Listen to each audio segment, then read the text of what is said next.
আমার রাজনৈতিক জার্নিটা অত্যন্ত কঠিন, দুর্গম, পিচ্ছিল। স্বাধীনতা যুদ্ধকালীন সময়ে আমি খুব ছোট, তখন জিয়াউর রহমান, মেজর জিয়া তখন স্বাধীনতা যুদ্ধ করার জন্যই তিনি রামগড়ে একটি ক্যাম্প করেন। রামগড় তখন মহকুমা। তো ওই রামগড় মহকুমায় তিনি যখন মুক্তিযোদ্ধাদেরকে ট্রেন্ড আপ করেন এবং সেখান থেকে যুদ্ধ করছেন, বিভিন্ন জায়গায় গিয়ে হানাদার বাহিনীকে অ্যাটাক করছেন, তখন তিনি চট্টগ্রাম বেতার কেন্দ্রের যন্ত্রটি যেটাতে তিনি স্বাধীনতার ঘোষণা দিয়েছিলেন, সেটা তিনি কিন্তু চট্টগ্রাম কালুরঘাট বেতার কেন্দ্র থেকে রামগড় নিয়ে যায়। রামগড় নিয়ে তিনি বসান সেটা ইয়েতে, রামগড় পোস্ট অফিসে। সেই পোস্ট অফিস থেকে তিনি সেটা নিয়ন্ত্রণ করতেন। দেশের গান টান শুরু করলেন।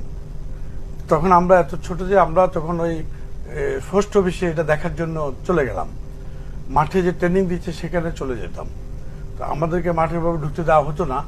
এই অবস্থায় আমি একটা পর্যায়ে জিয়াউর রহমান একদম স্পর্শ সান্নিধ্যে চলে গেলাম। জিয়াউর রহমান আমাকে স্পর্শ করলো, আমার এই চুবুকে হাত দিল, কাঁধে হাত বুলিয়ে দিল, পড়াশোনা করো, যাও, ঘুরো না। এইভাবে জিয়াউর রহমানের প্রতি আমার একটা আগ্রহ আসলো এবং